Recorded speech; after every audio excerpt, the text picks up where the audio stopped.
네, 매매전 체크사항 점검과 MTS의 세팅 세 번째 시간입니다.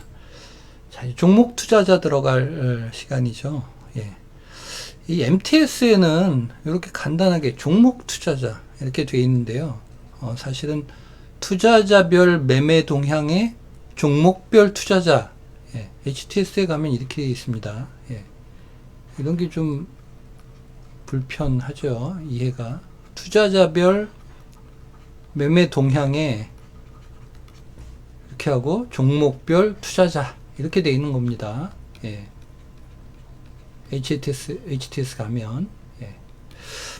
자, 이 종목 투자자는 왜 중요하냐 하면요. 이 이제 종목에 대한 거죠. 예를 들어서 이제 CS 윈드 관심 종목에 있는 CS 윈드에 대해서 이 투자자별 매매 동향을 점검한다라고 가정을 하면 이렇게 딱 나옵니다. 외국인 기관. 외국인이나 기관 같은 이제 강력한 매수 주체가 유입이 되면 주가가 오를 가능성이 많기 때문에 이 부분을 확인을 하는 거죠. 뭐 개인들이 사면은 왜 잘 안 오릅니까? 이렇게 물으시는 분들이 있는데 개인들은 응집력이 없기 때문에 그렇습니다. 기관이나 외국인들은 어떻게 산다고요? 예, 매수를 들어갈 때 빵빵 때린다고 그랬죠. 예, 큰 물량들을 때리기 때문에 강력한 매수세가 매도세를 잡아먹으면서 올라갈 가능성이 많고 매수세가 유입이 될 때 개인들은 그렇게 응집력이 있게 들어오는 게 아니기 때문에 시장을 움직이는 힘이 별로 없습니다. 매수나 매도나. 예, 그렇죠. 그래서 이런 수급 동향을 체크하는 게 상당히 좋은 매매를 하는데 확률을 높이는, 이길 수 있는 확률을 높이는 부분이다라는 말씀이고요. 자, 이 기관, 이렇게 MTS는 기관, 외국인, 이렇게만 분류가 되어 있는데, HTS에 들어가면 조금 다릅니다. 한번 볼까요?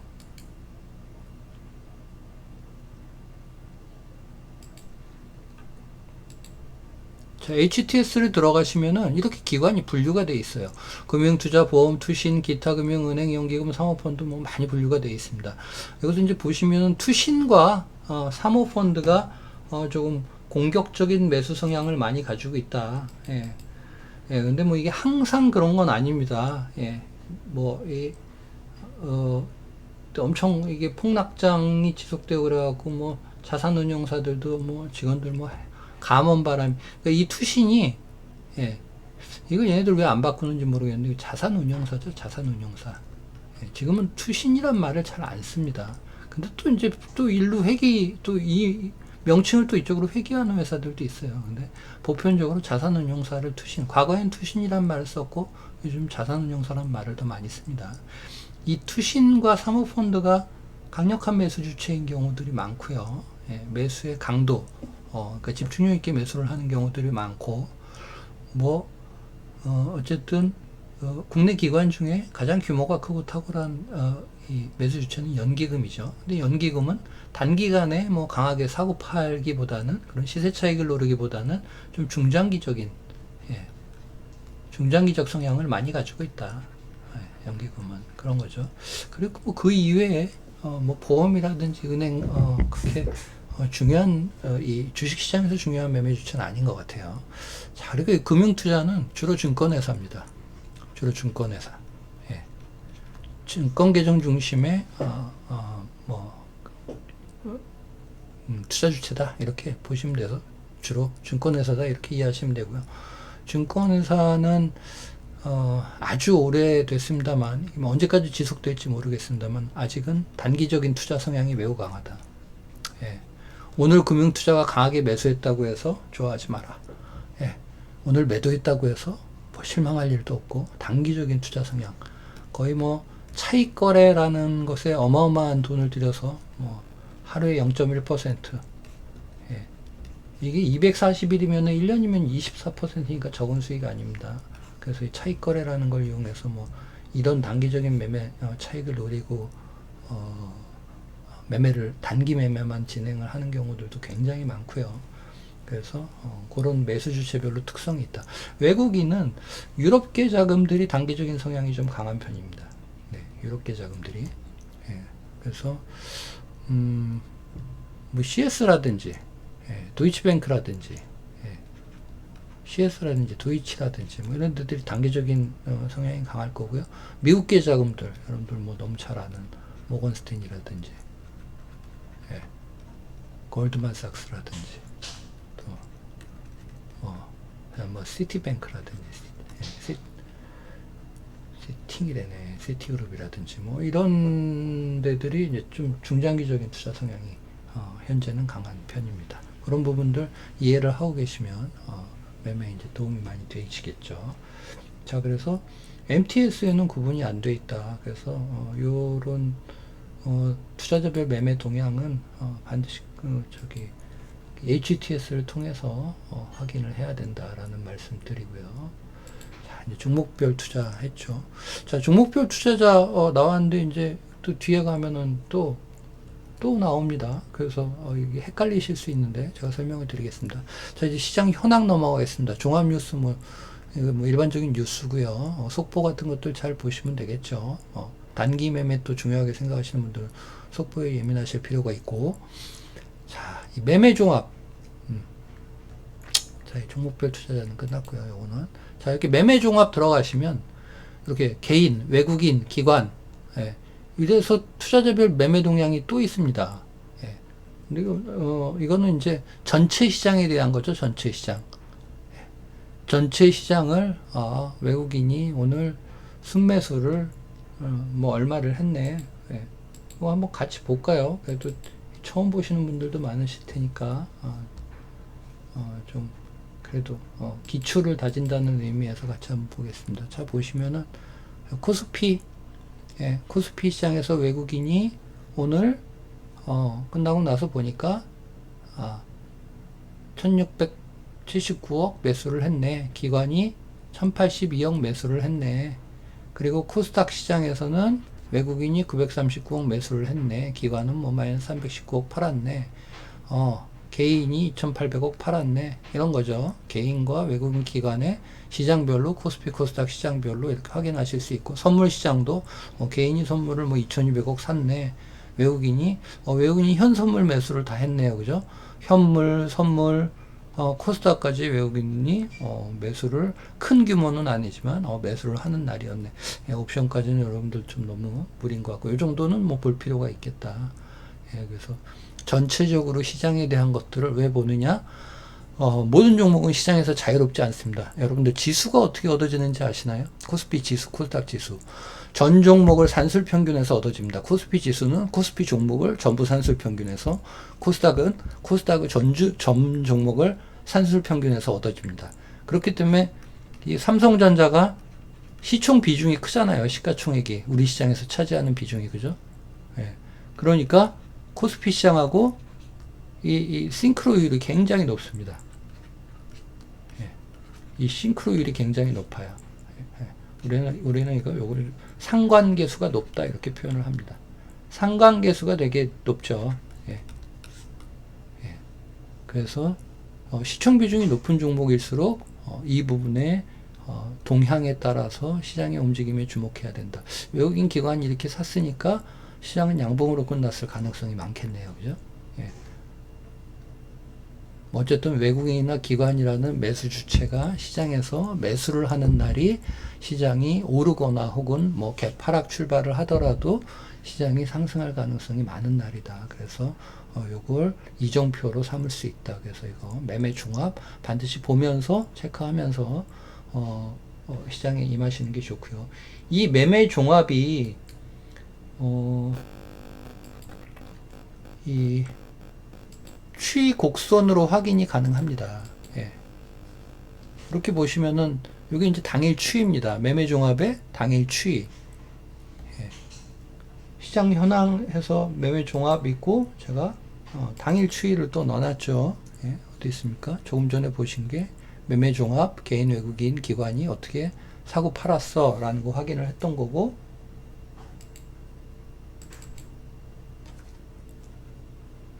그 다음에 당일 추이를 보면 사는 걸 어떤 형태로 샀는지를 확인할 수 있습니다. 외국인, 기관, 그죠? 여기는 투자 주체별로 또 나오네요. 예, 참 일관성 없다, 그죠? 자, 그래서 뭐 녹색성 기관이 아유 뭐 정신 없습니다. 샀다 팔았다 변동성 심한 시장이에요. 자, 개인이 이렇고 그래서 색깔별로 오늘 하루 종일 어떻게 매수도를 했는지에 대한 추이가 나오는구나. 이 추이는 끝나고만 나오는 게 아니고 장중에 계속 체크하실 수 있을 거예요. 그래서 장중에 이 매매의 추이를 체크하면서 매매를 하는 것이 승률이 높다. 왜요? 예. 시가총액이 많은 종목일수록 지수와 싱크로율이 높고 그렇지 않더라도 지수로부터 모든 종목은 무관하지 않다. 왜? 전 종목을 산술평균 내서 지수라는 값이 얻어지기 때문에 그렇다. 예. 그래서 이걸 좋은 이종표로 반드시 보면서 매매에 임하여야 된다. 이런 뜻이고요. 자, 이게 이제 전체 추이 이제 들어가서 그 다음에 이제 프로그램입니다. 이거 계속 복잡해집니다. 그죠? 프로그램. 프로그램 들어갔는데요. 프로그램은 이 시간에 다 설명을 안 드릴 거예요. 왜냐면 프로그램 자체만으로 설명을 매우 많이 드려야 되는 부분이기 때문에 그냥 요 정도만 알아두시면 될 것 같습니다. 이 프로그램 매매라는 건 이 차익 거래라는 게 있고 비차익 거래라는 게 있구나. 오늘은 뭐 매수였으니까 이제 순매수로 이제 기록이 됐겠죠. 차익 거래라는 게 있고 비차익 거래라는 게 있구나. 말 그대로 프로그램을 이용해서 원하는 주식을 자동으로 사거나 파는 거래 방식이겠구나. 그렇죠? 그래서 프로그램 매매예요. 어려운 거 없습니다. 그런데 차익 프로그램 매매와 비차익 프로그램 매매가 있구나. 그리고 자금 운용 규모가 큰 외국인이나 기관 투자자들이 사용을 하는구나. 이거 개인들이 사용 안 합니다. 그래서 이걸 보면 외국인이나 기관들이 이것과 이것이 별게 아닙니다. 이것과 이것이 별게 아니에요. 예를 들어서 외국인이 오늘 샀는데 그걸 프로그램 비차익 순매수를 이용해서 샀을 수 있는 겁니다. 그러니까 이 안에 그 매매 종합에서 외국인과 기관의 매매 동향이 프로그램으로 이루어지는 것에 대해서만 여기 잡히는 거예요. 그래서 이 프로그램이 이제 매매가 잡히면은 그거에 따라서 시장이 움직일 가능성이 많겠구나. 외국인들이 하루 종일 외국인들이 매수하는 방식이 여러 패턴이 있습니다. 뭐 오전장에만 매수해, 종일 매수해. 또 뭐 어떤 가격 이하로 떨어질 때만 담아. 그리고 그냥 수량을 정해놓고 오늘은 뭐 100억까지만, 뭐 오늘은 100만 주까지만 담아. 뭐 종목별로 이럴 수 있죠.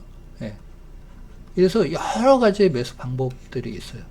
그 패턴을 가지고 프로그래밍을 해서 매수를 하느냐 아니냐에 따라서 프로그래밍을 사용을 한다면 여기에 잡히겠죠. 그래서 그냥 자동으로 프로그램을 가지고 자동으로 사거나 파는 거래 방식이구나 라는 정도만 이해하고, 이 프로그램이 굉장히 중요합니다. 그래서 이 프로그램이라는 부분들이 어떻게 시장에 영향을 주고 결국은 내 종목에 영향을 주는지를 시간을 한번 따로 마련해서 설명을 드리겠습니다. 자, 이렇게까지 이제 세 번째 시간 진행을 했고요. 시간이 조금 남았으니까 보조지표 세팅까지 하고 이 매매 전에 확인해야 될 거 하고 그 MTS 세팅하는 거하고 마무리 지으시자고요. 자, 보조지표 세팅 들어가겠습니다. 보조지표도 하나하나 다 따로따로 설명드려야 될 만큼 복잡한 내용들이니까 그냥 세팅 방법만 알려드리는 걸로 일단 정리를 하겠습니다. 자, 이거 좀 다 지우고요. 복잡하니까 놔두고. 자, 보조지표를 세팅을 할 건데요.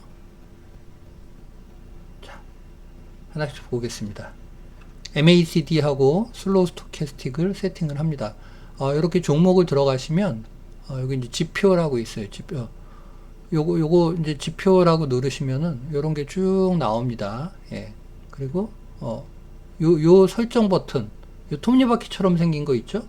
이거일 수도 있어요. 이게 뭐 조금씩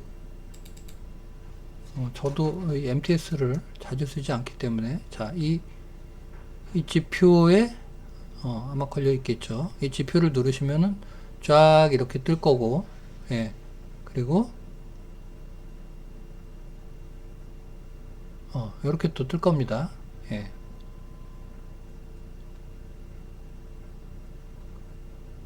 통제바퀴를 요거나 눌러보세요. 그러면 이제 조금씩 다르겠죠, MTS들이. 그럼 이렇게 뜨면 MACD, 예. 뭘 세팅을 할 거냐 하면은 이렇게 차트가 있으면요, 차트가 이렇게 움직이잖아요. 그럼 요 밑에 보조 지표를 이렇게 하나씩 세팅을 할 겁니다.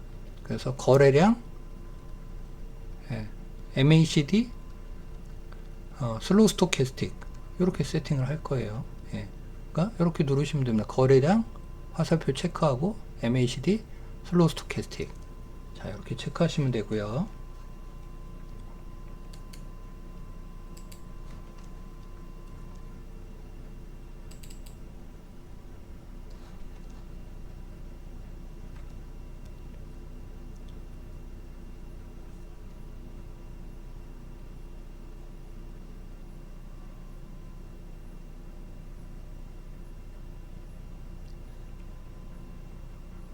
자, 이거 뭐, 조금 전에 그거 똑같은 것 같아요. 예. 하단 지표 누르면 상단 지표 있고 하단 지표 있는데 하단 지표 누르면은 이렇게 뜨는가 봐요. 아, 여기 이제 순서가 좀 바뀐 것 같네요. 잠깐만요. 예. 세 번째, 네 번째. 자, 이게 먼저인가 봐요. 이게. 예. 지표 설정을 딱 누르시면은 이렇게 이동 평균선 해가지고 뭐 상단 지표, 하단 지표, 그래갖고 하단 지표를 딱 누르시면 이렇게 뜰 거예요. 그럼 거래량 MACD 슬로우 스토캐스틱 들어가서 아까 처음에 요거 들어가서 여기 표시하시면 돼요. 이제 이렇게 표시해서 하면 이렇게 하나씩 들어갑니다. 거래량은 내버려 두시고요. 거래량은 함수를 세팅해야 되는 게 없습니다. MACD는 이렇게 MACD를 들어가시면, 지표에서 MACD를 들어가시면, short, long, signal 이렇게 있어요. 이걸 10, 27로 바꿔주시면 됩니다. 이게 아마 12, 26, 9 이렇게 세팅되어 있을 거예요. 10, 27로 바꿔주시고, 그 다음에 이제 슬로우 스토캐스틱 넘어가서요. 슬로우 스토캐스틱은 12, 10, 10, 이게 12, 66, 뭐, 이게 회사마다 조금씩 달라요. 회사마다 조금씩 다르기 때문에 딱 말씀을 못 드리겠어요. 요거는 스토캐스틱 1, 2, 3라는 뜻입니다. 12, 10, 10 이렇게 바꿔주시면 돼요. 과열, 침체는 80, 20 그대로 놔두시면 됩니다. 자, 요렇게 해주시면 돼요. 그래서 MACD와 슬로우 스토캐스틱을 세팅을 해서 함수 값을 바꿔주시면 됩니다.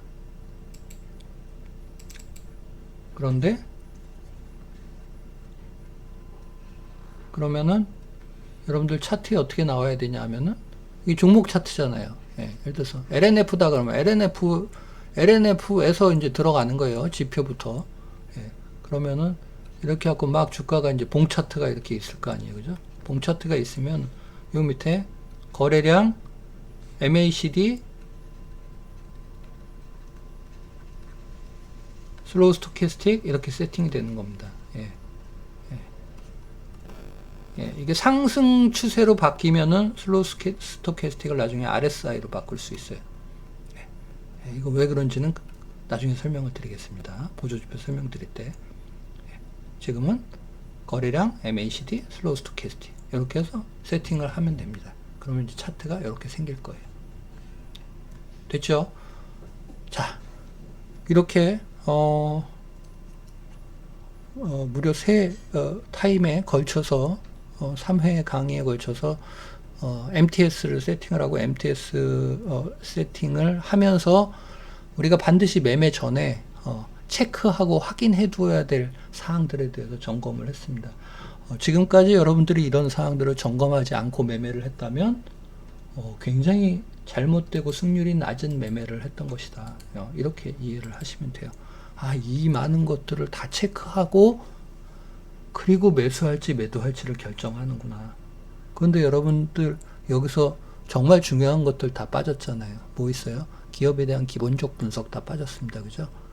예. 기업에 대한 기본적 분석은 이 안에 기업 정보 안에 들어 있는데 여기요. 그죠? 예. 기업 정보 안에 들어 있는데 그거는 그 내용 자체가 너무나 중요하고 방대하죠. 기본적 분석의 틀이 잡혀야지 설명이 되는 거기 때문에 그거는 구체적으로 재무 현황을 파악한 데까지 안 들어간 거예요. 그러니까 이 많은 것들이 점검이 돼서 괜찮은 종목이네 하면 관심 종목에 넣어두는 겁니다.